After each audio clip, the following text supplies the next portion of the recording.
صدق اللہ العظیم۔ لفظی ترجمہ یہ ہے، یا ایھا الرسل، اے پیغمبرو، کلو کھاؤ، من الطیبات، پاکیزہ چیزوں میں سے، یا اے میرے حبیب صلی اللہ علیہ وسلم کھائیے، من الطیبات، پاکیزہ اور ستھری چیزیں، حلال چیزیں، وعملوا صالحا، اور عمل کیجئے نیک اور صالح، انی بے شک میں، بما تعملون، اس پر جو تم عمل کرتے ہو، علیم، خبردار ہوں۔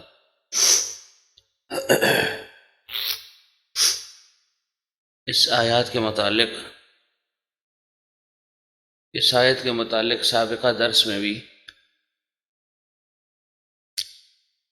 تفصیل کے ساتھ ذکر ہوا تھا کہ اس آیت کا مطلب کیا ہے، مراد کیا ہے، اور مقصود کیا ہے، کیا پیغام ہے اللہ تعالیٰ کی طرف سے، کیا حکم ہے، کیا نصیحت ہے۔ اول مخاطب اس کے انبیاء کرام ہیں۔ ہر دور میں اپنے انبیاء کو اللہ تعالیٰ نے یہی خطاب فرمایا، اور پھر سب سے آخر میں پیغمبر عربی محمد رسول اللہ صلی اللہ علیہ وسلم کو بھی یہ خطاب فرما دیا۔ اب چونکہ یہ آخری پیغمبر ہیں، آخری امت ہے، نہ ان کے بعد کوئی پیغمبر ہے نیا، اور نہ کسی امت نے آنا ہے، تو گویا سب کا لب لباب اور خلاصہ بیان فرما دیا کہ پہلے سے یہ حکم چلا آ رہا ہے، اور آپ نے بھی اس حکم کو ماننا ہے، اور اس کی تبلیغ آگے اپنی امت کو کرنی ہے، کہ اگر میری رضامندی چاہتے ہو، میری خوشنودی تمہارا مقصود ہے، مطلوب ہے، تو اس کے لیے تم نے حلال اور پاکیزہ چیز کا اہتمام کرنا ہے۔ جب اس حلال کا اہتمام کرو گے تو اس کا نتیجہ اعمال صالحہ پر مرتب ہوگا، نیک عمل کی توفیق تمہیں ملتی رہے گی، اور قبولیت کے ساتھ ملتی رہے گی، نیک عمل بھی ہوگا، قبول بھی ہوگا، مقبول بھی ہوگا، اور پھر اس کی برکات بھی تمہیں حاصل ہو جائیں گی۔ حضرت فرمایا کرتے تھے کہ جیسے اکل حرام کی نحوست ہے، ایسے ہی اکل حلال کی برکات بھی ہیں۔ مثلا اکل حلال کی کیا برکت ہے؟ فرمایا انسان کے اندر اخلاق حسنہ پیدا ہوتے ہیں، اچھے اخلاق انسان کے اندر پیدا ہوتے ہیں، اچھے جذبات انسان کے اندر پیدا ہوتے ہیں، اور پھر فرمایا کہ اعمال صالحہ کی مسلسل توفیق انسان کو ملتی ہے، اور پھر فرمایا اعمال صالحہ میں، نیکی کے کاموں میں انسان کا دل لگنا شروع ہو جاتا ہے،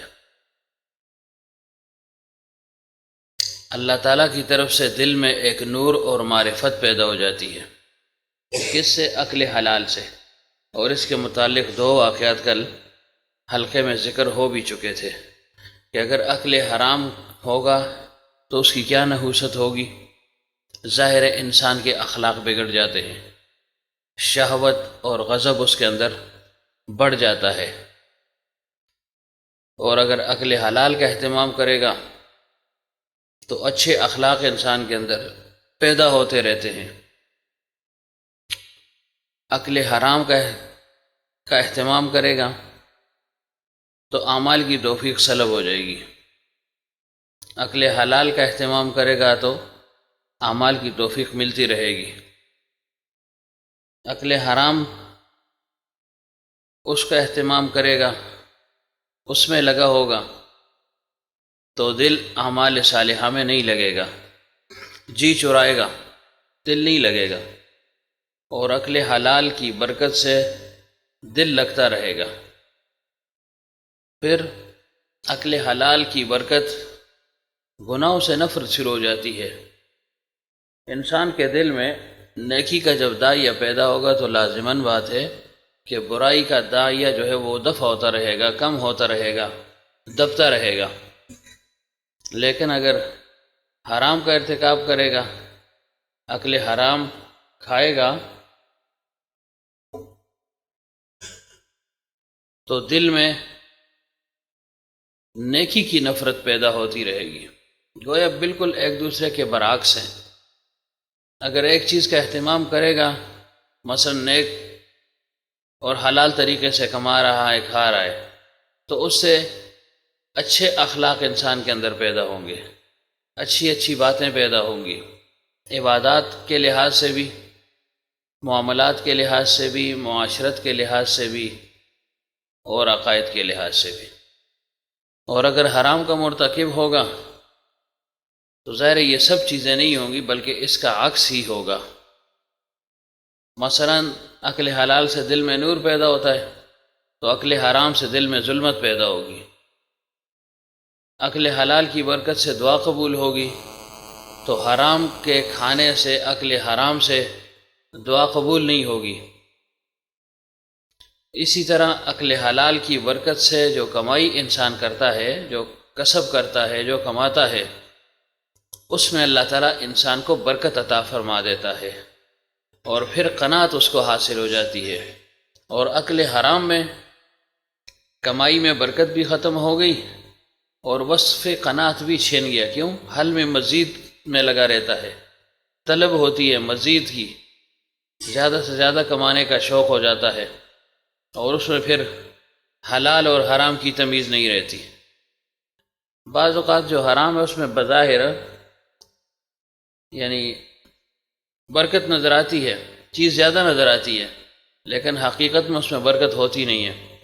اور برکت صرف حصی لحاظ سے ایک چیز کا بڑھ جانا اس کو نہیں کہتے۔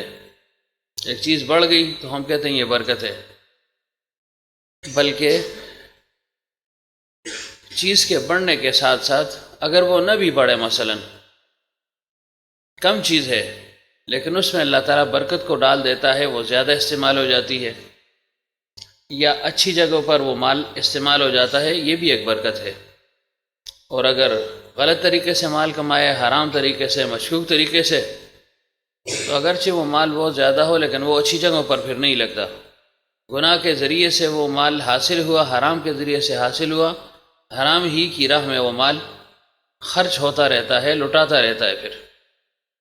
اور پھر وصف قناعت جو سب سے بڑی صفت ہے، یہ انسان سے چھن جاتی ہے۔ اللہ والوں کی صحبت میں حضرت فرمایا کرتے تھے کہ سب سے بڑی نعمت جو انسان کے ہاتھ آ جاتی ہے اس کو قناعت کہا جاتا ہے، یعنی تھوڑے پر انسان قانع ہو جاتا ہے، تھوڑا ہوتا ہے لیکن ذہنی طور پر انسان مطمئن رہتا ہے۔ یہ سب سے بڑی صفت ہے، اور یہی صفت اکل حلال کی بھی ہے، اس کی برکت ہے۔ اب ہر ایک سوچتا ہے بھائی مال بڑھ جائے، فائدہ زیادہ ہو جائے، پھر یہ ہے کہ مال کا زیادہ ہونا تسکین کا باعث ہوگا، سکون اور اطمینان کا سبب بن جاتا ہے، انسان کسی اور کے سامنے ہاتھ پھیلانے سے محفوظ رہ جاتا ہے۔ اب یہ ساری باتیں ہیں، یہ مطلوب ہے انسان کے لیے، اس کی ضرورت ہے، اس کی چاہت ہے، لیکن طریقہ حلال ہونا چاہیے۔ اگر غلط طریقے سے کمائے گا، حرام طریقے سے، مشتبہ طریقے سے، تو وقتی طور پر مال تو بڑھ جائے گا لیکن اس کی جو ہے نا برکات، اس سے انسان محروم ہو جائے گا۔ اس وجہ سے پیغمبر صلی اللہ علیہ وسلم نے فرمایا کہ جب تم اپنا مال بیچو تو فرمایا اگر بائع اور مشتری دونوں سچائی کے ساتھ مال بیچیں اور خریدیں تو فرمایا کہ اس کی برکات باقی رہ جاتی ہیں، دونوں کو حاصل ہو جاتی ہیں۔ اور فرمایا کہ جو بائع ہے، مثلا دکاندار ہے، تاجر ہے، وہ چیز فروخت کرتا ہے جھوٹ کے ذریعے سے، جھوٹی قسم کے ذریعے سے، تو فرمایا اگرچہ مال اس کا بڑھ جائے گا لیکن اس کی برکت اس سے مٹتی جائے گی، برکت اس کو حاصل نہیں ہوگی۔ تو جب برکت حاصل نہ ہوا تو پھر فائدہ تو نہ ہوا نا۔ اگر انسان اس پر غور و فکر کرے کہ اصل چیز برکت ہے، لیکن ہم اصل چیز مال و دولت کو سمجھتے ہیں کہ یہ بڑھ جائے، اس کی برکات کی طرف خیال نہیں ہوتا، اور پھر جب اس کے مضر اثرات کچھ مدت کے بعد شروع ہو جاتے ہیں خود انسان نافرمان سرکش بن گیا، بے دین ہو گیا، اولاد میں بھی اس کے اثرات ظاہر ہو جاتے ہیں، پھر اس وقت ہم پچھتاتے ہیں کہ اوہ ہمیں حلال کا اہتمام کرنا چاہیے تھا، یہ کیا ہو گیا ہے جی، اب کیا کیا جائے، کون سا ورد کیا جائے، کون سا وظیفہ کیا جائے، کون سا عمل کیا جائے، کس بزرگ کے پاس جائیں، کون سا تعویذ لیا جائے، کن کن اشغال کا اہتمام کیا جائے تاکہ میں اور میری اولاد راہ راست پر آ جائیں۔ لیکن پھر ان اوراد اور اشغال سے راہ راست پر انسان نہیں آ سکتا، تو شروع سے انسان اکل حلال کا اہتمام کرتا رہے۔ اور پھر جیسے میں نے عرض کر دیا کہ اکل حلال کی برکت سے ہے کہ اولاد پر بھی اچھا اثر پڑتا ہے نا، اولاد پر بھی اچھا اثر پڑتا ہے۔ غالباً یہ واقعہ میں نے ذکر کیا تھا علامہ اقبال رحمۃ اللہ علیہ کے متعلق کہ دیکھیں اللہ تعالیٰ نے اتنا اونچا مقام ان کو عطا فرمایا تھا، انسان جتنی محنت کرتا ہے اس کے مطابق اللہ تعالیٰ اس کو نوازتا بھی ہے، لیکن اس کے ساتھ ساتھ کچھ خارجی چیزیں بھی ہیں جن کا انسان کی کامیابی میں اور اس کی عظمت میں ایک خاص دخل ہوتا ہے، خاص کردار ہوتا ہے۔ جب ان کی والدہ صاحبہ فوت ہو گئیں تو لوگ تعزیت کے لیے آ رہے تھے، دعا کے لیے آ رہے تھے، تو علامہ صاحب کیا کہتے کہ میرے خیال ہے والدہ کو وہ بے جی کہا کرتے تھے کہ اے اماں جان، آسان الفاظ میں آپ نے بہت بڑا احسان کیا میرے ساتھ، اللہ تعالیٰ آپ کے ساتھ احسان کرے، آپ کے احسانات کو میں نہیں بھولوں گا۔ بار بار وہ کہتے رہتے، جو بھی آتا تعزیت ہوتی ساتھ یہ جملہ وہ لازماً کہا کرتے۔ تو کسی دوست نے پوچھ لیا، کسی پوچھنے والے نے پوچھ لیا کہ جی یہ تو ظاہر بات ہے کہ ہر والدین اپنی اولاد کے ساتھ احسان کرتے ہی ہیں، کوشش ان کی ہوتی ہے کہ یہ کسی کے محتاج نہ ہوں، ان کی تربیت اچھی ہو جائے، یہ معاشرے کے اچھے انسان بن جائیں، معاشرے میں ان کو قدر و منزلت کی نگاہ سے دیکھا جائے، ان کی ایک عزت ہو، توقیر ہو۔ یہ تو ہر والدہ اور ہر والد کی تمنا اور خواہش ہوتی ہے، اور عمومی طور پر وہ اس کے لیے اہتمام بھی کرتے ہیں، دعا بھی کرتے ہیں، اہتمام بھی کرتے ہیں۔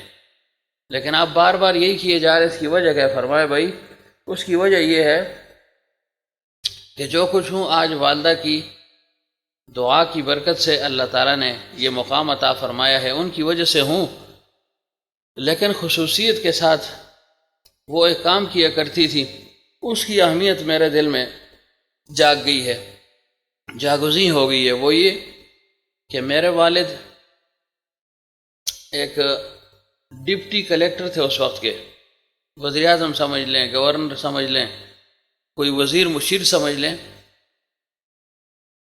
اس کے ساتھ کام کیا کرتے تھے۔ اور وہ جو وزیر تھا وہ حکومت کا نمائندہ تھا، انگریز کی حکومت تھی، اس میں وہ کام وغیرہ کیا کرتا تھا، پھر پینشن اس کو ملنے لگی، ریٹائر ہو گیا۔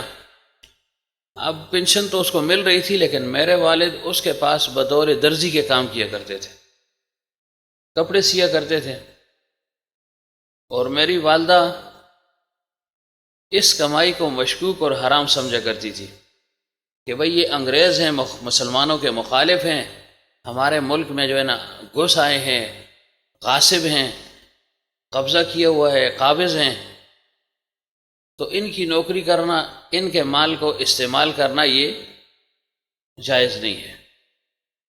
لیکن والد صاحب تھے کہ وہ نوکری کیا کرتے تھے، والدہ نے یہ اہتمام کیا کہ والد جو کر کما کر لایا کرتے تھے اس میں سے استعمال نہیں کیا کرتے تھے، نہیں کھاتے تھے، اور میں چھوٹا سا تھا، تو والدہ نے میرے دودھ کی خاطر اور اپنے استعمال کے لیے، ضرورت کے لیے ایک بکری خرید لی، بکری خریدی، اور اس کا دودھ خود استعمال کرتے اور مجھے استعمال کروایا کرتے تھے، اور بارہا کہنے کے باوجود بھی والد نے اس نوکری کو نہ چھوڑا۔ لیکن کچھ مدت جب گزر گئی کہ بھئی یہ بچہ اور اس کی ماں خاص اپنے لیے اس بکری کے دودھ کا اہتمام کرتے ہیں، اور کوئی روکھی سوکھی کہیں مل گئی تو اس کو کھا لیتے ہیں، لیکن میرا جو کمایا ہوا ہے اس کو استعمال نہیں کرتے، اور میں تو کماتے ہی ان کے لیے ہوں، اب یہ استعمال نہیں کر رہے تو اس کمائی کا فائدہ کیا ہے؟ تو فرمایا کہ اس کے بعد وہ نوکری میرے والد نے چھوڑ دی، اور فرمایا اس بکری کے دودھ سے جو ہے نا میری والدہ نے میری پرورش فرمائی، اور مجھے تلقین کیا کرتی تھی کہ بیٹا حلال کا اہتمام کرنا ہے، حرام اور مشتبہ سے اپنے آپ کو بچانا ہے۔ تو فرمایا اس وجہ سے ان کو بار بار یاد کرتا ہوں کہ اتنا بڑا سبق مجھے دے دیا کہ حرام سے اپنے آپ کو بچانا ہے، حلال کا اہتمام کرنا ہے۔ بچہ ہے، اس کو کیا پتہ ہے حلال اور حرام کا، نہ وہ شریعت کا مکلف ہے، نہ اس پر کوئی پابندی ہے۔ لیکن ظاہر ہے جب شروع سے بچوں کو یہ عادت آپ ڈلوائیں گے تو آئندہ چل کر یہ بات ان کے ذہن میں بیٹھ جائے گی کہ بھئی یہ بھی کوئی کام ہے، یہ بھی کوئی بات ہے، اس کا وہ اہتمام کرے گا۔ لیکن اگر یہ باتیں ان کو نہ سکھلائی جائیں، نہ بتلائی جائیں، تو ظاہر ہے آگے چل کر پھر جب نوجوان ہو جاتے ہیں، پھر میدان میں نکلتے ہیں، ظاہر ہے یہ کمائی وغیرہ یہ تو انسان کی ضرورت ہے، لازم اور فرض اس پر، نان نفقہ ہے اپنا، بیوی کا، بچوں کا، والدین کا، تو پھر وہ اس میں اہتمام نہیں کرتا۔ تو شروع سے انسان اپنے بچوں کو اچھے کاموں کی، اچھی چیزوں کی، نیکیوں کی رغبت دلائے، شوق دلائے، کام ان سے کروائے۔ جیسے حضرت فرمایا کرتے تھے نا کہ صدقہ اور خیرات دینا یہ مستقل عبادت ہے، لیکن فرمایا کرتے تھے کہ اس میں بچوں کو استعمال کیا جائے، یعنی بچوں کے ذریعے سے صدقہ اور خیرات دیا جائے۔ کیوں؟ مثلا باہر سائل آ گیا، مانگا اس نے، آپ کو اندازہ ہو گیا کوئی مانگنے والا ہے، تو فرمایا بچوں کے ہاتھ اس کو دے دیا کرو، خود دینا چاہیے اور ساتھ بچوں کے ہاتھ اس کو دے دیا کرو۔ کیوں؟ بچے کی خود بخود ذہن سازی ہوگی کہ بھئی یہ صدقہ اور خیرات کرنا یہ بھی ایک نیک عمل ہے، تو آئندہ چل کر پھر وہ اس کا اہتمام کرتا رہے گا۔ تو گویا اگر اچھے کاموں کی عادت ڈلوا دی تو اچھے کرے گا، برے کاموں کی عادت ڈلوا دی تو پھر وہ برائی ہی کرے گا۔ اس وجہ سے حضرت فرمایا کرتے تھے کہ گھر کا ماحول وہ اچھا ہونا چاہیے۔ کیوں؟ کچھ چیزیں تو آپ بچوں کو ہاتھ پکڑ کر، بٹھا کر، سنا کر، دکھلا کر گویا دکھانا چاہتے ہیں، ان کی تربیت کرتے ہیں اس طریقے سے، لیکن کچھ چیزیں بچے ماحول سے سیکھ لیتے ہیں، والدین کو دیکھتے ہیں، ان کی نشست و برخاست کو دیکھتے ہیں، ان کے بول چال کو دیکھتے ہیں، اٹھنے بیٹھنے کو دیکھتے ہیں، ایک دوسرے کے ساتھ تعلقات کو دیکھتے ہیں، رویوں کو دیکھتے ہیں۔ اس سے بچہ سیکھ لیتا ہے۔ بعد میں اگر آپ بہت کہیں کہ یہ ہمارا اپنا معاملہ تھا، تم ایسے نہ ہو، تمہیں یہ رویہ اختیار نہیں کرنا، وہ کب جو ہے نا ہوتا ہے، پھر وہ ایک چیز اس کے ذہن میں جو ہے نا رچ بس جاتی ہے۔ اس وجہ سے گھر کے ماحول کو بھی سازگار بنانا ہے، اچھا بنانا ہے، اور اس میں خصوصیت کے ساتھ عورت کا بہت بڑا دخل ہوتا ہے، بیوی کا یعنی، اور پھر بالتبع اور جو عورتیں ہیں گھر میں، مثلاً والدہ ہے، بہنیں ہیں، ان کو بھی اس چیز کا اہتمام ہونا چاہیے۔ تو بہرحال یہ عقل حلال کی برکات ہے جی۔ اور پھر سب سے بڑی بات کہ عقل حلال میں اللہ تعالیٰ کی رضامندی ہے، جیسے کل میں نے آخر میں عرض کیا، اور پیغمبر صلی اللہ علیہ وسلم کی رضامندی ہے، اللہ تعالیٰ کی اطاعت ہے، پیغمبر صلی اللہ علیہ وسلم کی اتباع ہے۔ تو ظاہر ہے اطاعت اور اتباع ہوگی تو خوشنودی حاصل ہوگی، مقصود حاصل ہوگا۔ اب اللہ کو بھی ناراض کر دیا، پیغمبر صلی اللہ علیہ وسلم کو بھی ناراض کر دیا، تو ہاتھ تو کچھ نہ آیا نا۔ سب سے بڑی بے برکتی تو یہی ہوگی نا کہ حرام کما رہا ہے، خوش ہو رہا ہے کہ جی مال بڑھ گیا ہے، لگا رہا ہے جی، صدقے اور خیرات بھی کر رہا ہے، حالانکہ صدقے اور خیرات اس کے قبول نہیں ہوتے، صدقے اور خیرات کرنے کے باوجود جہنم میں جائے گا۔ لیکن اس کے اوپر اللہ اور اس کے پیغمبر صلی اللہ علیہ وسلم کو ناراض بھی کر دیا ہے۔ تو اس مال کے جو ہے نا کمانے کا فائدہ کیا ہے؟ دیکھیں عام طور سے اگر ایک انسان والدین کا نافرمان ہو اور وہ بہت کمائے تو وہ ان کے دل میں وہ گھر نہیں کر سکتا، دل سے وہ گر جاتا ہے، وہ کہتے ہیں یار ہمیں اس کے مال کی کیا ضرورت ہے، یہ ہے ہی نافرمان ہے، ہماری تو مانتا نہیں ہے، اس کے اندر اطاعت اتباع کا جذبہ نہیں ہے، ماننے کا جذبہ نہیں ہے، خدمت کا جذبہ نہیں ہے، تو لاکھوں کمائے ہمیں کیا ہے۔ لیکن اگر تھوڑا کما رہا ہے اور خدمتگار ہے، تابعدار ہے، تو والدین اس سے خوش ہو جاتے ہیں۔ تو گویا ایسے ہی ہے کہ ایک انسان کما رہا ہے، حلال طریقے سے کما رہا ہے، تھوڑا کما رہا ہے، لیکن اس کو اللہ اور اس کے پیغمبر صلی اللہ علیہ وسلم کی خوشنودی حاصل ہوگی۔ اور اگر بہت کما رہا ہے، حرام طریقے سے کما رہا ہے، تو خوشنودی کیا کہ غضب الہی کا شکار ہو جاتا ہے، اور فرشتوں کی لعنت اس پر وارد ہوتی ہے، پیغمبر صلی اللہ علیہ وسلم کی لعنت اس پر وارد ہوتی ہے، اور اپنی امت سے اس کو خارج فرما دیا کہ جو دھوکہ کرتا ہے، فراڈ کرتا ہے، غلے کو روکتا ہے۔ ایسے مختلف حدیث کو جمع کر لیں تو خلاصہ کیا ہے؟ پیغمبر صلی اللہ علیہ وسلم فرماتے ہیں یہ میرا نہیں ہے، میری امت میں سے نہیں ہے۔ اور پیغمبر صلی اللہ علیہ وسلم نے فرمایا جو حلال اور حرام کی تمیز کے ساتھ زندگی نہیں گزارتا، حلال اور حرام کی تمیز کے ساتھ کماتا نہیں ہے، یعنی اس کو یہ پرواہ نہیں ہے کہ حلال طریقے سے کما رہا ہوں، حرام سے کما رہا ہوں، حلال سے آ رہا ہے یا حرام سے آ رہا ہے، فرمایا اللہ تعالیٰ کو بھی پرواہ نہیں ہوتی کہ اس کو جہنم میں کس رخ پر پھینک دے. فرمایا اس کی پرواہ پھر اللہ تعالیٰ بھی نہیں فرماتا. کیوں؟ اس نے اللہ تعالیٰ کی پرواہ نہیں کی، اللہ تعالیٰ پھر اس کی بھی پرواہ نہیں کرتا. تو بہرحال، اور پھر آخری بات کیا ہے جی؟ عقل حلال سے جنت کا داخلہ اور دخول وہ لازم اور ضروری بن جاتا ہے. حلال کمائے گا تو نتیجہ کیا ہے؟ جب رضائے الہی حاصل ہوگی تو اس کا آخری نتیجہ وہ جنت پر مرتب ہوگا. انسان کو جنت حاصل ہو جائے گی، پھر اس کی نعمتیں اس کو حاصل ہو جائیں گی، اور پھر اللہ تعالیٰ کی زیارت اور دیدار اس کو نصیب ہوگا. اور جو عقل حرام میں لگ گیا تو ظاہر ہے رضائے الہی بھی حاصل نہ ہوا، پیغمبر کی خوشنودی بھی حاصل نہ ہوئی، جنت سے بھی روک دیا گیا، جہنم میں جائے گا، اور پھر جو جہنم کے عذابات ہیں اس میں جو ہے نا وہ پڑا رہے گا. تو گویا خسرت دنیا والآخرہ، دنیا کا خسران بھی ہو گیا اور آخرت کا خسران اور نقصان تو ہے ہی. تو اس وجہ سے اس چیز کا اہتمام کرنا چاہیے. بار بار ایک چیز بیان ہو تو بعض اوقات انسان اکتا بھی جاتا ہے نا، لیکن بار بار بیان کرنے سے یہ کہ ایک بات ذہن نشین ہو جاتی ہے، چاہے اکتائے یا نہ اکتائے، خوش ہو یا خفا ہو، لیکن بات ذہن نشین ہو جاتی ہے، لاشعور میں ایک بات بیٹھ جاتی ہے.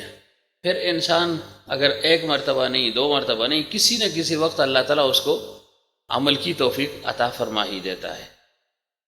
تو بہرحال یعنی عرض کیا کر رہا تھا کہ حلال کا اہتمام کرے، اور اس کی عجیب و غریب برکات ہیں. جیسے کل جو ہے نا ایک دو واقعات میں نے ذکر کر دیے تھے نا. اب دیکھیں مولانا مظفر حسین کاندیلوی رحمۃ اللہ علیہ کے متعلق آتا ہے، ان کا اپنا ایک طریقہ تھا. ہر بزرگ کا تبلیغ کا، واعظ کا اپنا ایک طریقہ ہوا کرتا ہے. بس ایسے سمجھے بعض بیٹھ کر لوگوں کی اصلاح کرتے ہیں اور بعض چلتے پھرتے لوگوں کی اصلاح کرتے ہیں، یا کبھی اپنی جگہ پر رہتے ہیں، کبھی جو ہے نا سفر پر نکل گئے اصلاح کی نیت سے. گویا حضرت فرمایا کرتے تھے بعض خانقاہیں اپنی جگہ پر موجود ہوتی ہیں اور بعض بزرگ جو ہے نا وہ چلتے پھرتے ہیں، گویا موبائل خانقاہ ہوتی ہے. تو مولانا مظفر حسین کاندیلوی رحمۃ اللہ علیہ کا طریقہ اور تجزیہ ہوا کرتا تھا، کبھی کبھی سفر پر نکل جایا کرتے تھے، جو آس پاس کے یا ذرا دور دراز کے علاقے ہوا کرتے تھے وہاں پر چلے جایا کرتے تھے دیہاتوں میں. عمومی طور پر دیہاتی لوگ ان چیزوں سے اور ان باتوں سے ناواقف ہوتے ہیں، تو ان کو بات پہنچانے والا ہوتا نہیں ہے، سمجھانے والا ہوتا نہیں ہے، اس وجہ سے وہ بیچارے اندھیرے میں چلے جاتے ہیں، ان کو علم ہی نہیں ہوتا. تو مولانا مظفر حسین کاندیلوی رحمۃ اللہ علیہ کے متعلق آتا ہے کہ ایک دفعہ یہ سفر پر تھے، راستے میں ایک جگہ انہوں نے پڑاؤ ڈالا، ایک مسجد تھی، مسجد میں جا کر ٹھہر گئے. پہلے لوگ مسافر خانے ہوا کرتے تھے، وہاں پر ٹھہر جایا کرتے تھے، یا کوئی ایسی سایہ دار سی جگہ ہوتی تھی وہاں پر جا کر ٹھہر جایا کرتے تھے. سفر ہوا کرتے تھے لمبے تو جگہ جگہ پر وہ رک جایا کرتے تھے، اور خصوصیت کے ساتھ مساجد میں جا کر ٹھہر جایا کرتے تھے. مساجد گویا اس لحاظ سے ایک بہت بڑا سایہ ہوا کرتا تھا لوگوں کے لیے. اب تو وہ معاملہ ہی نہیں رہا، چوری چکاری خیانت اتنی بڑھ گئی ہے، دھوکہ دہی، کہ اب سب سے زیادہ جو ہے نا اہتمام مساجد کا کیا جاتا ہے. حالانکہ مسجد سب کے لیے جو ہے نا اور سب کی نگاہ میں ایک ہی ہے، عظمت والی ہے، عزت والی جگہ ہے، مقدس جگہ ہے، لیکن اب اس کا تقدس بھی پامال ہو گیا ہے. پہلے اگر لوگ چوری چکاری کیا کرتے تھے، ایک دوسرے کے گھروں میں گھس جایا کرتے تھے، تالے توڑ دیا کرتے تھے، دکانوں سے چیزیں لے جایا کرتے تھے، مسجد کے قریب کوئی نہیں آتا تھا. بڑے سے بڑا چور بھی ہوتا اس کی جرت نہ ہوتی کہ بھئی مسجد میں جاؤں اور مسجد سے چوری کر لوں. اب سب سے آسان ذریعہ گویا کمائی کا کیا ہے طریقہ؟ وہ سب سے آسان اور سہل وہ مسجد ہے. مسجد ہے، کوئی پوچھنے والا نہیں ہے، یا کہ ہر ایک کے ذہن میں ہوتا ہے بھئی یہ اللہ تعالیٰ کا گھر ہے تو کون ایسی جرت کر سکتا ہے. لیکن اب جو ہے نا ایسے جری لوگ پیدا ہو گئے. ہمارے گاؤں میں تو عمومی طور پر ہر سال میں، خصوصاً یہ جب مکئی کی فصل جو ہے نا شروع ہو جاتی ہے نا اور یہ اپنے جو ہے نا اختتام تک پہنچتی ہے، تو ظاہر اس وقت پھر وہ سارے راستے جو ہے نا بند ہو جاتے ہیں، اندھیرا چھا جاتا ہے. تو ان دنوں میں لوگ پھر جو ہے نا یہ کاروائیاں کرتے ہیں اور پھر تسلسل کے ساتھ کرتے ہیں. مسجد سے کیا چیز لے کر جائیں گے؟ سوچیں تو یہ نا زیادہ سے زیادہ پنکھا لگا ہوگا وہ اٹھا کر لے جائیں گے، یہ اسپیکر لگا ہوگا اس کو اٹھا کر لے جائیں گے. اب ذرا جدت آ گئی ہے، سہولت آ گئی ہے، بیٹریاں لگا دیتے ہیں تو وہ ان کو قیمتی چیز نظر آتی ہے، اس کو اٹھا کر لے جاتے ہیں. تو اب 14-15 ہزار، 20 ہزار، 25 ہزار کی وجہ سے 30 ہزار ہی کر لیں. یا 50 ہی کر لو، چلو 50-60 ہزار کی وجہ سے اپنا ایمان جو ہے نا غارت کر دیا۔ اور پھر عمومی طور پر ایسے لوگ پکڑے بھی جاتے ہیں نا، ایک چیز بہت چھوٹی سی ہو، جسامت کے لحاظ سے اس کا چھپانا بھی آسان ہے، اس کو ایک جگہ سے دوسری جگہ منتقل کرنا بھی آسان ہے۔ اب بیٹریاں ہیں، وزنی بھی ہیں، بھاری ہوتی ہیں، حجم بھی ان کا بڑا ہوتا ہے، اس کا عام طور سے چھپانا ممکن بھی نہیں ہوتا۔ تو لوگ دیکھیں اس چیز جو ہے نا اتنے بے باک ہو گئے ہیں، مسجد سے جو ہے نا چوریاں ہوتی ہیں۔ اب دیکھیں کہیں آپ چلے جائیں، نماز آپ نے پڑھنی ہو مثلا سفر میں، تو آپ کو تشویش ہی رہے گی کہ پتہ نہیں مسجد کھلی ہوگی یا بند ہوگی۔ عام طور سے آپ کو بند ملے گی، اور جہاں اگر کھلی ملتی بھی ہیں تو زیادہ سے زیادہ وہ جگہ غسل خانے وغیرہ جہاں وضو کیا جاتا ہے، بیت الخلاء، وہی جگہ آپ کو کھلی ملے گی۔ اندر جو ہے نا آپ گھس نہیں سکتے، یا باہر جو برآمدہ سا ہے، چھپر سا ہے، وہ آپ کو مل جائے گا، وہاں پر آپ اگر نماز پڑھ سکتے ہیں، ممکن ہے تو پڑھ لیں، ورنہ پھر آپ کو انتظار ہی کرنا پڑتا ہے۔ اور پہلے مساجد جو ہے نا دن رات کھلے رہتے تھے، دن رات ہونا تو ایسے ہی چاہیے، لیکن اب یہ تشویش ہے، مسجد اگر کھلی ہے تو ظاہر اس سے جوتے جو ہے نا لوگ چرا لیتے ہیں، نہ معلوم کیا کیا چیزیں چرائی جاتی ہیں، کوشش ان کی ہوتی ہے کچھ نہ کچھ ہاتھ آ جائے۔ تو بہرحال مظفر حسین کاندیلوی رحمۃ اللہ علیہ چلے گئے، دیکھا راستے میں ایک مسجد ہے ویران پڑی ہوئی ہے، وہاں جا کر ٹھہر گئے کہ بھائی یہ تو اچھی جگہ ہے، اس کی صفائی ستھرائی وغیرہ ہو جائے گی، اذان وغیرہ دے دوں گا، لوگ آ جائیں گے، نماز کا اہتمام کر لیں گے تو نماز شروع ہو جائے گی۔ حضرت نے باقاعدہ جھاڑو دی، اب ادھر ادھر دیکھا کوئی بھی نہیں ہے، دور دور مکانات تھے، آبادی یعنی بہت خال خال تھی اور کم تھی۔ اس کے بعد حضرت نے اذان دی، اذان دے دی، انتظار میں تھے کہ کوئی نہ کوئی نماز کے لیے آ جائے گا، کوئی بھی نہ آیا، نمازی کوئی نہیں ہے۔ بڑے پریشان ہوئے کہ یا اللہ، مسجد بھی ہے اور لوگ بھی ہیں، اگرچہ تھوڑے سے فاصلے پر ہیں، لیکن نماز کے لیے 1 آدھ 2 4 10 20 تو آ ہی جاتے ہیں، ایک بھی نہیں آیا، نماز کے لیے کوئی نہیں آیا۔ حضرت بڑے پریشان ہوئے، ممکن ہے اس واقعے کے ساتھ وہ دوسرا واقعہ ہو، دونوں اکٹھے ہوں یا ایک ہی ہوں۔ تو حضرت نے پھر باہر نکلے، لوگوں سے پوچھ پاچھ بھی کی کہ بھائی آپ لوگ مسجد میں نہیں آتے نماز کے لیے؟ انہوں نے کہا جی اتنی فراغت ہمارے پاس کہاں ہے، یہاں ہمارا ایک سردار ہے، علاقے کا سردار ہے، چودھری ہے، خان ہے، نواب ہے، مقدم ہے، وہ اگر نماز کے لیے آ گئے نا پھر سب کچھ آسان ہو جائے گا، پھر اب سب جو ہے نا مسجد میں آیا کریں گے۔ تو حضرت پھر اس کے پاس گئے، واعظ اور تلقین کی اس کو کہ دیکھو آپ کی وجہ سے لوگ گمراہ ہو رہے ہیں، آپ کی وجہ سے ہدایت یافتہ ہو جائیں گے، آپ کو دیکھتے ہیں، آپ کے پیچھے چلتے ہیں، جو کام آپ کریں گے وہی یہ لوگ کریں گے۔ تو مظفر حسین کاندیلوی رحمۃ اللہ علیہ نے فرمایا دیکھو آ جاؤ، میں نصیحت کرتا ہوں، وصیت کرتا ہوں، اور میں نے مسجد بھی صاف کر دی ہے، اذان بھی دیتا ہوں، نماز بھی میں پڑھاؤں گا، صرف آپ مسجد تو آ جائیں نا، نماز کا اہتمام کریں۔ تو وہ جو خان صاحب تھے، چودھری صاحب تھے، اس سے کہا میں 3 گناہوں کا مرتکب ہوں اور میرے لیے نماز کے لیے آنا بڑا مشکل ہے۔ 3 گناہ میں کون سے کرتا ہوں؟ ایک اس نے کہا میں شرابی ہوں، شراب پیتا ہوں، تو شرابی آدمی مسجد نہیں آ سکتا، اس کا نشہ ہی نہیں اترتا، نشہ اترے گا تو مسجد آؤں گا نا۔ اور دوسرا یہ کہ میں زناکار بھی ہوں، یہ طوائف رنڈی قسم کی عورتیں یہاں آتی رہتی ہیں میرے پاس، تو ان کا چھوڑنا ذرا مشکل ہے میرے لیے۔ اور تیسری بات کیا ہے کہ میں نے یہ داڑھی چڑھائی ہوئی، ایسے سمجھے کچھ وہ جیسے کلف سا رنگ سا لگا دیتے ہیں تو پھر 1 آدھ دن لوگ انتظار میں رہتے ہیں نا، یا کوئی خاص طریقہ کیا ہوتا ہے کہ بال خراب نہ ہو جائیں، کہ جی میں تو داڑھی بھی چڑھاتا ہوں تو اس کے ساتھ جو ہے نا نماز ہو نہیں سکتی۔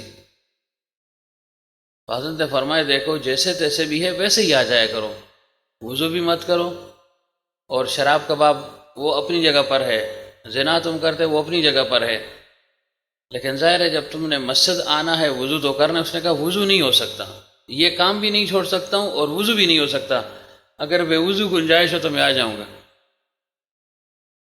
کیوں؟ ظاہر ہے داڑھی میں نے چڑھائی ہے، کوئی خاص طریقہ ہے اس کا، وہ کام کیا ہوا ہے تو بال بکھر جائیں گے، پھر کون ان کو سنوارتا رہے گا؟ تو اگر بغیر وضو کے نماز ہوتی ہو تو چلو آپ اتنے بڑے مولوی ہو، اتنے دور سے آئے ہو، بزرگ ہو، تو چلو آپ کی بات مان لیں گے، آپ کو خالی نہیں لٹائیں گے، کچھ نہ کچھ غیرت سی جانے بھی۔ ہم کہتے ہیں کہ اللہ کما کرے وہ خالی واپس نہ کرے زمان وقت ہیرے گزار نہ کی، میری بات مان لو، کچھ نہ کچھ جو ہے نا لاج رکھ لو۔ تو اس نے کہا چلو آپ کی لاج رکھ لیں گے، لیکن وضو نہیں ہوگا، زنا نہیں چھوٹے گا، شراب نہیں چھوڑوں گا، بغیر وضو کے ہو جائے گی؟ آ جاؤں؟ تو حضرت نے فرمایا آ جاؤ، بغیر وضو کے آ جاؤ۔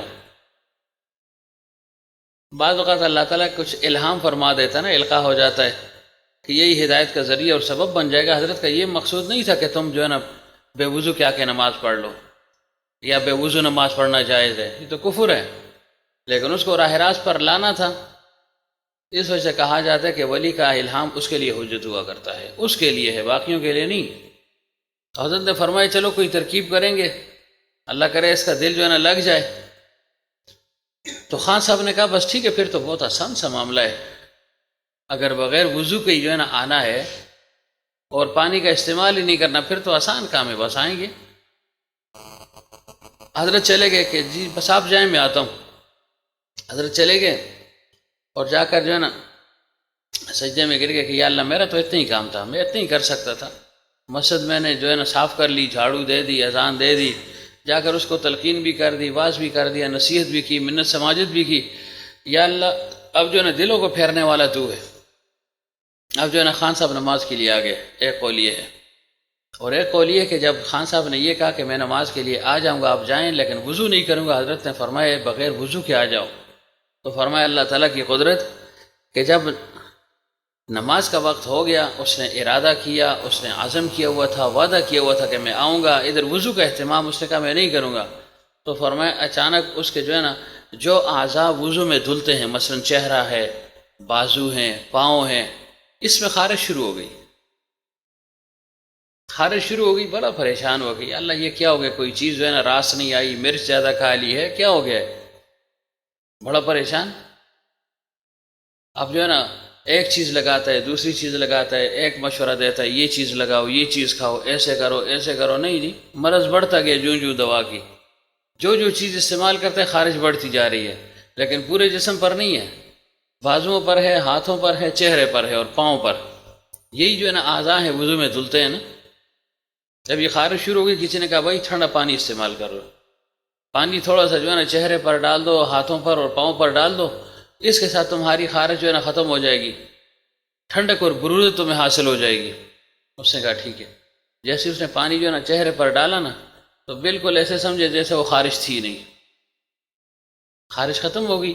اس نے کہا چلو جو ہے نا بازوؤں کو بھی دھو لیتا ہوں، یہ خارش بھی ختم ہو جائے۔ اب خارش کو ختم کرنا ہے، وضو کی نیت نہیں تھی نا، نماز کے لیے کر رہا تھا، دو باتیں ہوگی۔ اس نے کہا بھائی لاؤ اتنے کام کر لیے تو پاؤں بھی ساتھ دھو لیتے ہیں۔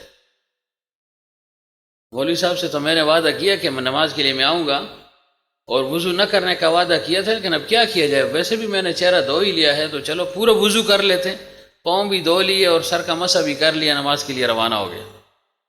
جا کر نماز پڑھ لی، حضرت نے دعا کی تھی، اللہ تعالیٰ نے قبول فرما دی، صدق دل سے دعا کی تھی اور اخلاص اور الہیت کے ساتھ کی تھی نا، دل میں ایک ڈر تھا۔ تو جب نماز اس نے پڑھ لی تو خان صاحب نے کہا کہ آپ کی بات میں نے مان لی، اچھا آپ کی بات میں نے مان لی ہے، اور آئندہ میں آؤں یا نہ آؤں مجھ پر جو ہے نا کوئی گرفت آپ کی طرف سے نہیں ہوگی، اور اگر آؤں گا بھی تو وضو نہیں کروں گا۔ آج بھی میں نے کیا نہیں ہے لیکن مجبوراً کر لیا، کیوں؟ اس وجہ سے کیا ہے کہ جو ہے نا خارش شروع ہو گئی۔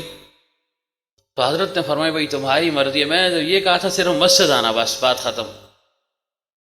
اب خدا کی قدرت دوسرا وقت جب ہوا، جیسے ہی مثلا زور کا وقت ہوا یا عشاء کا وقت تھا یا مغرب کا وقت تھا، جو نماز کا وقت قریب آتا اچانک اس پر جو ہے نا خارش شروع ہو جایا کرتی تھی، اور انہی اعضاء میں جو اعضاء وضو میں انسان دھوتا ہے دھلتے ہیں، خارش شروع ہو گئی۔ بڑا پریشان ہو یار، عجیب ماجرا ہے، ویسے میں ٹھیک ٹھاک ہوں، ادھر سے جو ہے نا مؤذن نے اذان دی، ادھر خارش شروع ہو گئی۔ تو اس نے دوسری مرتبہ بھی یہی عمل کیا کہ چلو لاؤ وضو کر لیتے ہیں، ٹھنڈک بھی حاصل ہو جائے گی، خارش سے نجات بھی ہو جائے گی، اور مولوی صاحب بھی خوش ہو جائیں گے کہ چلو نماز کے لیے آگے ہیں، مولوی صاحب خوش ہو جائیں گے، مہمان ہے ہمارا، اس کو خفا نہیں کرنا چاہیے۔ تو گیا وضو کر کے جو ہے نا نماز اس نے پھر پڑھ لی۔ حضرت بڑے خوش ہو گئے، لوگوں میں ہی دیکھا کہ بھائی چودھری صاحب تو آج نماز کے لیے جا رہے ہیں، ماشاءاللہ۔ تو ایک آیا، دوسرا آیا، تیسرا آیا، لوگ جو ہے نا چلتے چلتے نمازی بن گئے، مسجد بھر گئی۔ تو بالآخر وہ سمجھ گیا، ایک دو دن جب ایسے گزرے نا کہ بھائی جب نماز کا وقت ہوتا ہے تو خارج شروع ہو جائے. تو اس نے کہا خواہ مولوی صاحب نے تو بغیر وضو کے اجازت دے دی لیکن اللہ تعالیٰ نے نہیں چھوڑا, وضو کروا کر جو ہے نا مجھے چھوڑا ہے. تو عرض یہ کر رہا ہوں کہ حضرت اس طریقے سے لوگوں کو بلایا کرتے تھے, مسجد آباد ہو گئی. اور ایک قول یہ ہے کہ حضرت نے اذان دے دی, مسجد میں کوئی نہیں تھا, آس پاس لوگوں کو کہہ دیا لیکن کسی نے اس بات کو کچھ سمجھا ہی نہیں ہے, بس ایسے جیسے سنی انسنی کر دی.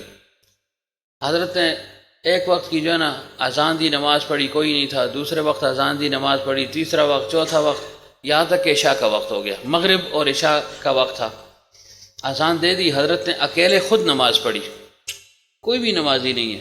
اب بھی دیکھیں نمازی نہیں. اب تو وہ تو ویران مسجد تھی نا, اب تو آباد مسجد. مسجدوں پر کتنے خرچے ہوتے ہیں, کرنا بھی چاہیے کہ ظاہر ہے ہم اپنے مکانوں پر اتنا خرچہ کرتے ہیں تو کم از کم اللہ تعالیٰ کا گھر تو زیادہ جو ہے نا خوبصورت ہونا چاہیے نا, تاکہ جو غیر مسلم لوگ ہیں ان پر اچھا اثر پڑے کہ مسلمانوں کی عبادت گاہ ہے, یہ جمع ہونے کی یہ جگہ ہے. تو دیکھو اتنا اچھا گھر انہوں نے بنایا ہے. حضرت عثمان رضی اللہ عنہ نے اسی بات کو مد نظر رکھتے ہوئے مسجد نبی میں آرائش اور زیبائش فرمائی تھی. تو بہرحال حضرت نے اذان دے دی, نماز اپنی پڑھ لی, انتظار میں کہ یا اللہ کوئی نماز کے لیے بھی نہیں آیا, اور مسافروں کھانے کا کیا ہوگا, کھانا کون دے گا. جب مسجد میں کوئی آئے گا نہیں تو مجھے کون پوچھے گا. مسجد میں آئیں گے تو کہیں گے چلو بھائی مسافر آ گیا ہے تو کھانا کھلانا ہے. اب تو اگر پتہ لگ گیا کہ مسجد میں مسافر گھس آئے تو آخر بس مسجد ہی کیوں نہیں, جو لوگ پھر درے ہوئے ہیں, ہاں یہ بس پڑا رہے ادھر. اب جو ہے نا وہ پڑا رہے, جو مرضی ہے کرتے رہے.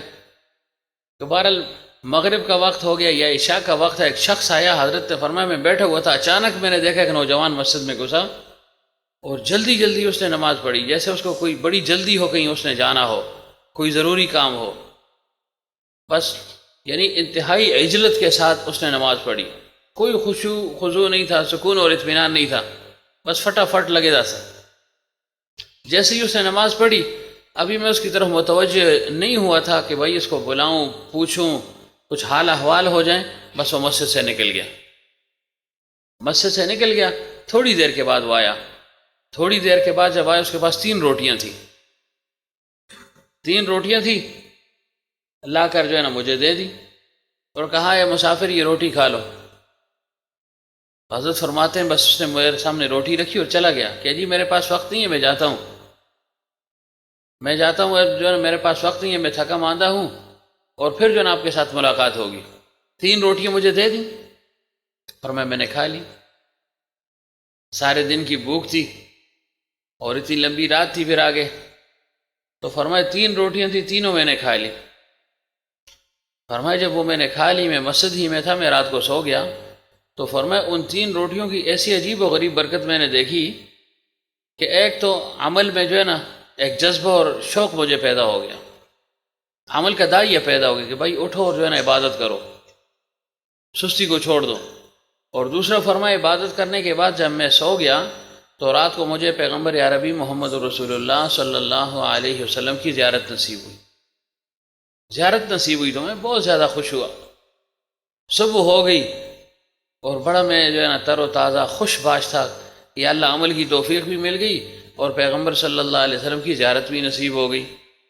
اس سے بڑا انعام کیا ہو سکتا ہے. فرمایا میں بیٹھا رہا. اگلے دن بھی میں نے حسب معمول اذان دی, نماز اپنی اکیلے پڑھی, کوئی نمازی نہیں آیا. ایسے ہی چلتے چلتے شام کا وقت ہو گیا. شام تک گوئے یہ دوسرا دن ہے, کوئی نمازی نہیں ہے, میں اکیلے ہی اذان بھی دے رہا ہوں, اقامت بھی کر رہا ہوں اور جو ہے نا نماز بھی پڑھ رہا ہوں.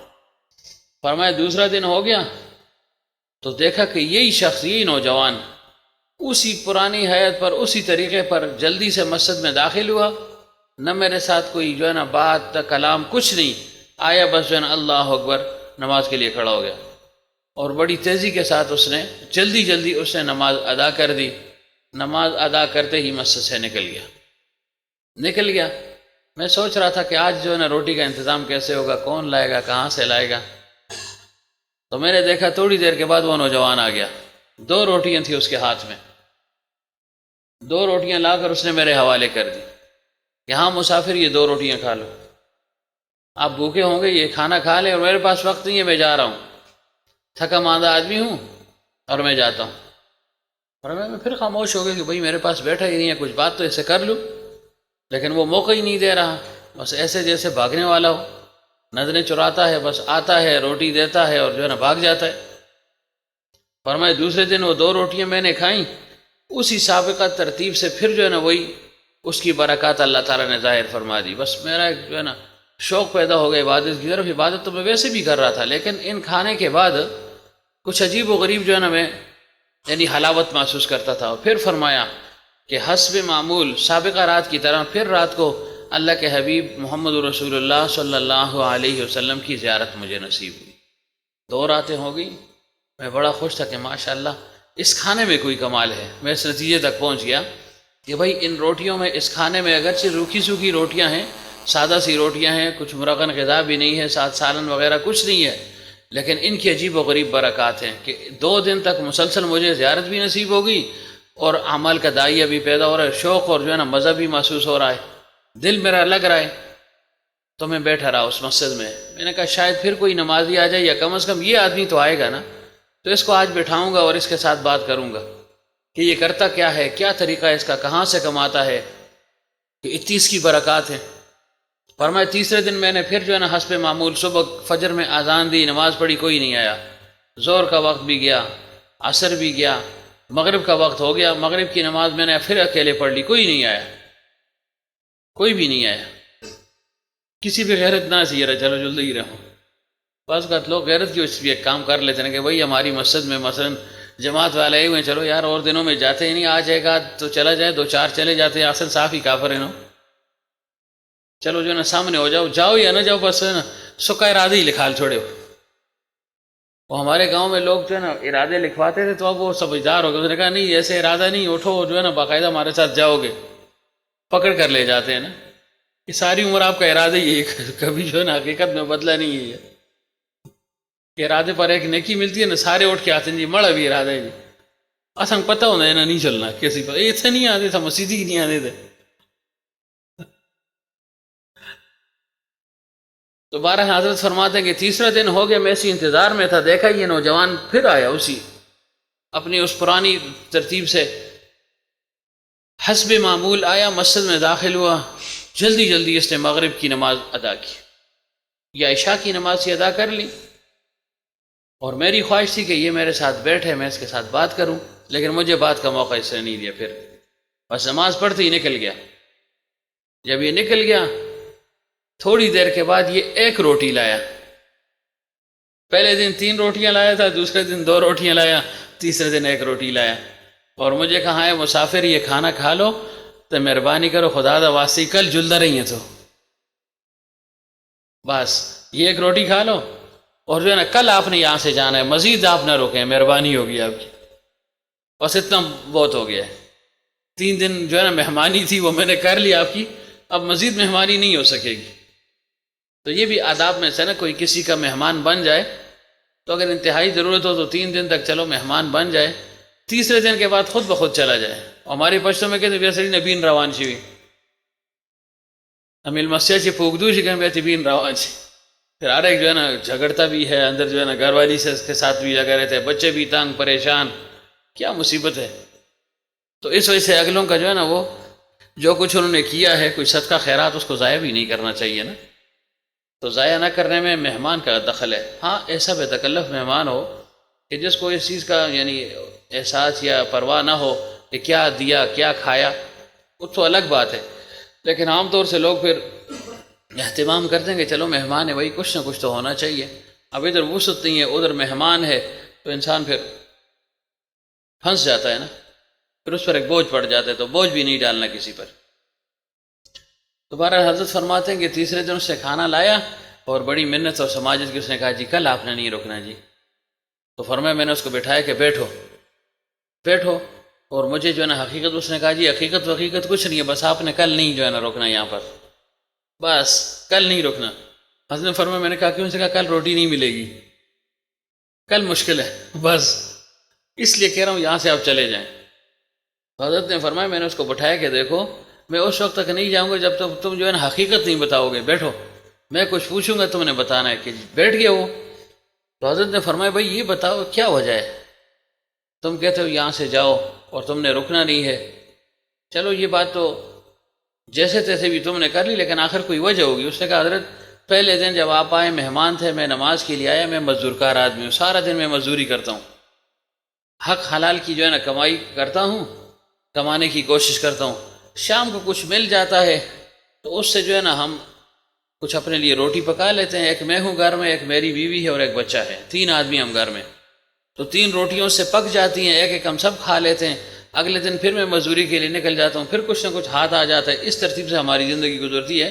قسم پرسی کی زندگی ہے، فقر کی زندگی ہے، وسعت اور فراوانی ایسے نہیں ہے، لیکن پھر بھی اللہ تعالیٰ کا شکر ہے کہ کچھ نہ کچھ مل جاتا ہے۔ اور میں جو ہے نا مزدور کار آدمی ہوں، خیانت میں نہیں کرتا ہوں، انتہائی ایمانداری کے ساتھ کام کرتا ہوں، تھکا ماندہ ہوں، آ کر ادھر نماز پڑھ لیتا ہوں، رات کو آ جاتا ہوں، دن کو میں جہاں ہوں تو وہاں پڑھ لیتا ہوں، اس وجہ سے میں جاتا ہوں فی الفور آرام کر لیتا ہوں تاکہ صبح پھر جو ہے نا تازہ دم ہو کر میں مزدوری کے لیے جا سکوں۔ کمائی تو لازم اور ضروری ہے مجھ پر، کہاں سے جو ہے نا ان کو کھلاؤں گا اگر نہیں جاؤں گا۔ تو آج جب آپ آئے پہلی رات تو میں نے گھر والوں سے جا کر کہا کہ دیکھو مسجد میں ایک مہمان ہے اور اس کے کھانے کا کیا انتظام ہونا چاہیے۔ تو بیوی نے کہا دیکھو ایک روٹی میری ہے، میں بھی جو ہے نا قربانی کر لیتی ہوں، ایک تمہاری ہے اور ایک بچہ ہے، آج اس کو بھی بھلا پسلا کر سلا دیں گے، اس کی روٹی بھی لے جاؤ، آخر مہمان ہے۔ میں نے کہا چلو ٹھیک ہے، تو 3 روٹیاں تھیں، ہم 3 آدمی تھے، وہ 3 روٹیاں لا کر آپ کو کھلا دی۔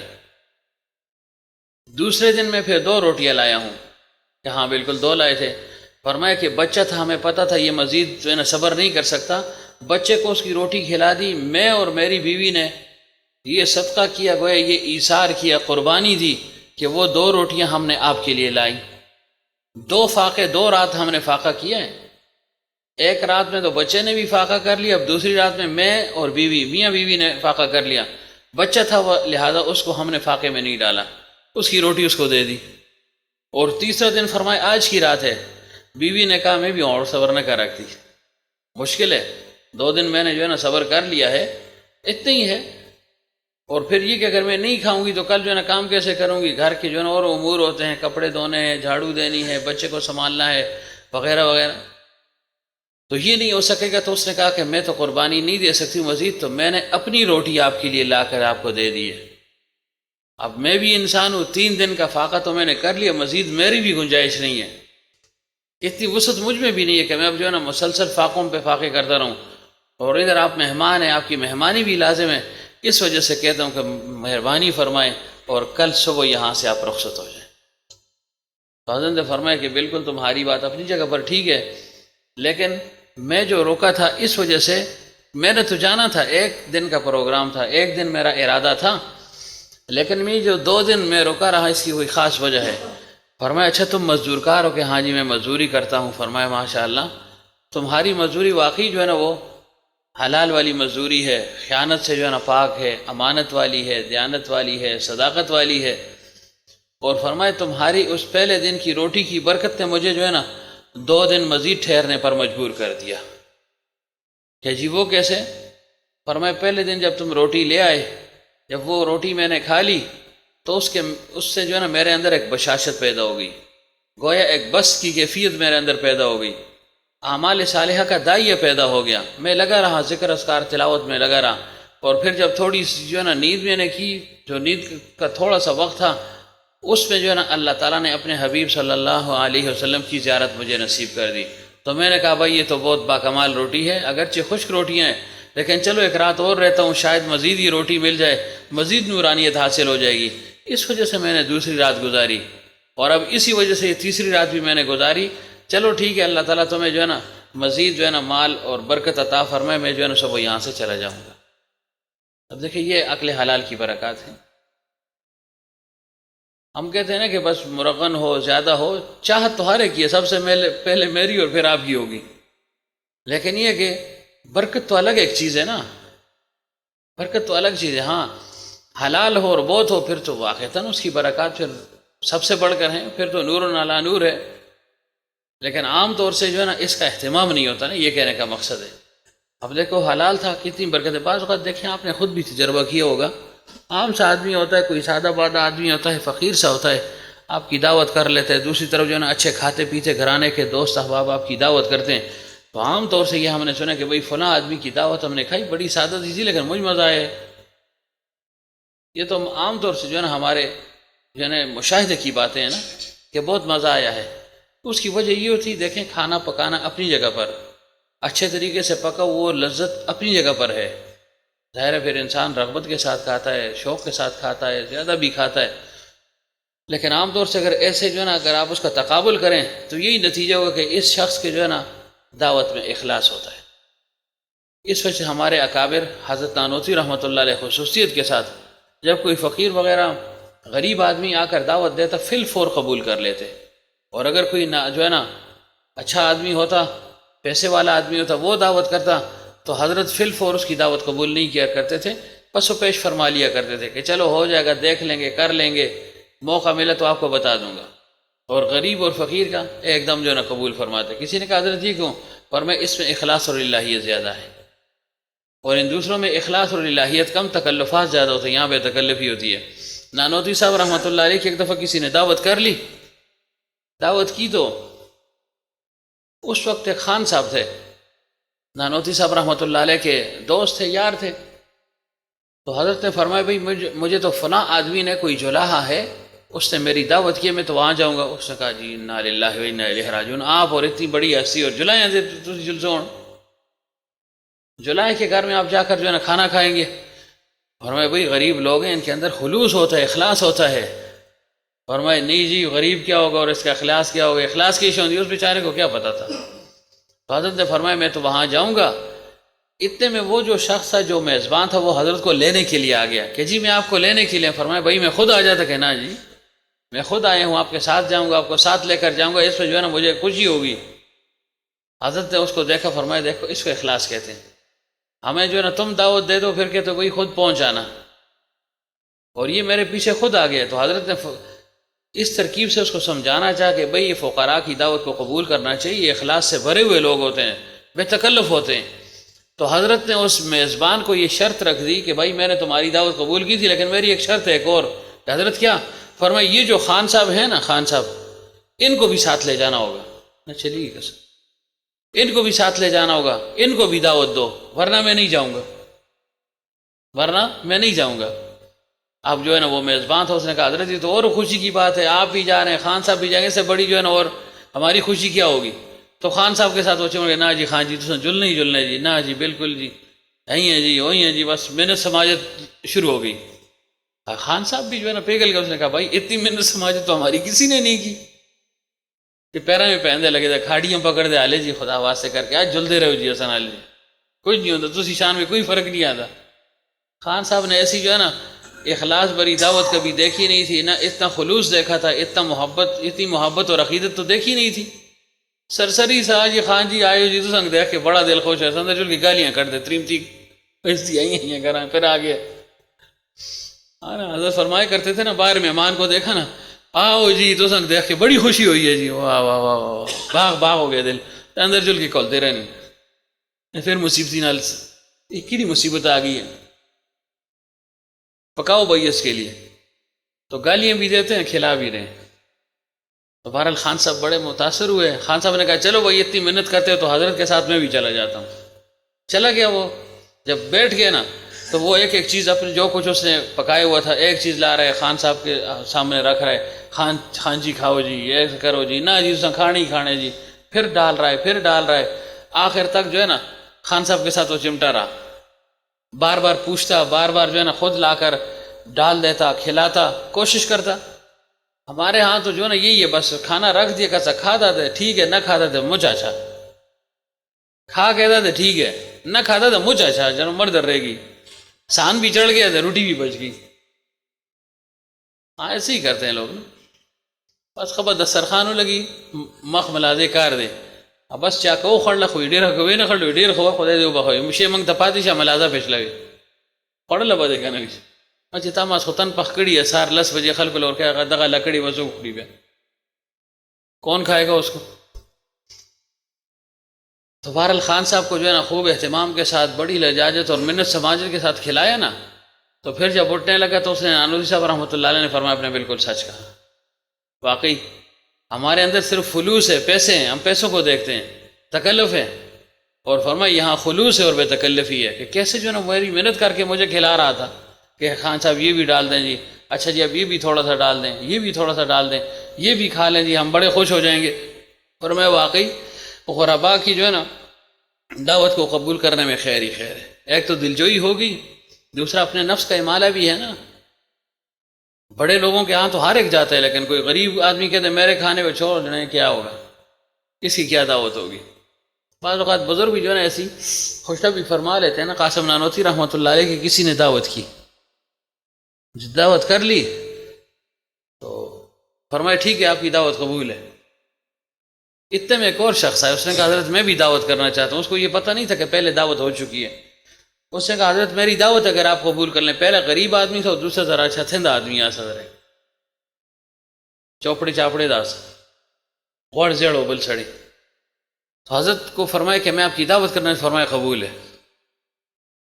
تو کسی نے کہہ دیا حضرت پہلے کو بھی کہا قبول ہے، اس کو بھی قبول، کس کے یہاں کھائیں گے؟ فرمایا چھوڑو یار، وہ غریب آدمی کیا لائے گا، 5-6 روٹیاں لائے گا، ساتھ جو ہے نا یہ لسی لے آئے گا، یہ منگی لسی بلا شملی براڑی سچی براڑی، اور یہ جو ہے نا اچھا جو ہے نا مرغن غذا لائے گا، دونوں کو مل کر کھائیں گے۔ تو وہی ہوا، وہ شخص جس نے پہلے دعوت کی تھی نا 6 روٹیاں تھی اس کے ہاتھ میں، اور ساتھ جو ہے نا یہ تھا لسی تھی، لسی اٹھا کر لے آیا، اور دوسرا جو ہے نا اسے مرغن غذا لائی۔ حضرت نے فرمایا سب کو جو ہے نا مل کر کھاؤ۔ تو کبھی کبھی تو ایسے مزاح کر لیتے ہیں، لیکن اصل چیز جو ہے وہ الہیت ہے اور اخلاص ہے اور خلوص ہے اور عقل حلال ہے۔ تو ظاہر ہے جس میں خلوص ہوگا تو عمومی طور پر اس میں عقل حلال جو ہے نا اس کا اہتمام ہوتا ہے۔ غریب آدمی ہے، کوئی باہر مزدوری کرتا ہے، ویسے کہتا ہوں اس نے کیا حرام کمانا ہے، کس چیز کو کہاں سے حرام کمائے گا؟ پتھر وہ نہیں چھپا سکتا، اینٹ وہ نہیں چھپا سکتا، ریت اس نے نہیں چھپانی۔ ہاں کوئی دودھ جو ہے نا دودھ کا چور نکل آئے تو الگ سی بات ہے، دہی کا جو ہے نا چور نکل آئے اور جو ہے نا لیاقت کی طرح آخر چلو ٹھیک ہے ٹینڈر دی ایک ڈبی جائے میرا چھوڑی بعد میں بیچتے ہیں اس کو، یا راتی ایک کاشلان دے کر سا نال مختار کو بھی دے سن دماغہ تب ہو جائے لے جلے۔ تو دیکھیں نا کیا وہ چرائے گا؟ ہاں تھوڑا سا سستی تو کر سکتا ہے کام میں، لیکن چرانے والی کوئی چیز تو نہیں ہے نا۔ پتھر کوٹ رہا ہے سارا دن تو کیا پتھروں کو چھپا کر کیا کرے گا؟ تو عام طور سے اللہ تعالیٰ ان کو یہ برکت عطا فرما دیتا ہے، اور اسی وجہ سے فرمائے سب سے بہترین کھانا وہ جو انسان اپنے ہاتھ سے جو ہے نا کمائے۔ تو یہ ظاہر ہے جو مزدور کار لوگ ہیں ان کا براہ راست ہاتھ سے ہی کمائی ہوتی ہے نا۔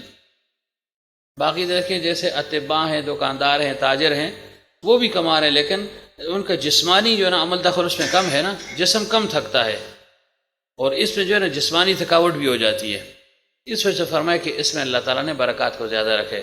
اسی وجہ سے حضرت معاذ بن جبل رضی اللہ عنہ کو پیغمبر صلی اللہ علیہ وسلم نے مدینہ منورہ میں مقرر فرما دیا، کسی غزوہ میں جا رہے تھے تو فرمایا کہ آپ نے جو ہے نا اہتمام سنبھالنا ہے، نمازوں وغیرہ کا اہتمام آپ نے کرنا ہے۔ تو جب واپس آئے تو معاذ بن جبل رضی اللہ عنہ کے ساتھ پیغمبر صلی اللہ علیہ وسلم جب مصافحہ فرمایا تو دیکھا کہ ان کے ہاتھ کچھ کھردرے سے لہسن سے کرڑشیو۔ تو فرمایا معاذ یہ کیا ہو گیا؟ مطلب تمہارے ہاتھ تو بڑے نرم تھے اور ہاتھوں میں اتنی سختی اور کھردرا پن ہے۔ فرمایا اللہ کے رسول صلی اللہ علیہ وسلم آپ جب سے گئے تو ظاہر پورا مدینہ منورہ میرے حوالے کر دیا، تو کسی کی لکڑیاں نہیں تھی جو جا کر ان کی لکڑی لایا کرتا تھا، کسی کی ایک ضرورت، کسی کی دوسری ضرورت، کسی کی تیسری ضرورت، تو میں تو لوگوں کی ضرورتیں ہی پوری کرتا رہا نا۔ یہ تو نہیں کہ بس صرف امام بس مسیحی بھی تو اللہ اکبر باقی اپنی مرضی جو مرضی کرو۔ فرمایا چونکہ سب کے کام حوالے تھے تو جس کا جو کام تھا جو نہیں کر سکتا تھا وہ میں کرتا تھا، اس سے فرمایا ہاتھوں میں یہ کھردرا پن آ گیا، اور گھر والوں کے لیے بھی جو ہے نا میں لکڑیاں جنگل سے لا کر کاٹ کر بیچا کرتا تھا، اور اس سے میں اپنا گزر اوقات کرتا ہوں۔ تو پیغمبر صلی اللہ علیہ وسلم نے ان کے دونوں ہاتھوں کو چوما اور فرمایا کہ یہ ہاتھ جہنم میں نہیں جائیں گے، ان ہاتھوں پر جہنم کی آگ حرام ہے۔ کیا مطلب؟ کہ کسب حلال میں معاش میں جو بھاگ دوڑ ہوتی ہے، جو انسان تھکتا ہے، فرمایا اس کی برکت یہ ہے کہ اللہ تعالیٰ اس پر جو ہے نار جہنم کو حرام فرما دیتا ہے۔ اللہ تعالیٰ ہمیں بھی عقل حلال کی توفیق عطا فرمائے اور حرام سے اللہ تعالیٰ ہم سب کو بچنے کی توفیق عطا فرمائے۔ وآخر دعوانا الحمد للہ رب العالمین۔ اٹھو جی۔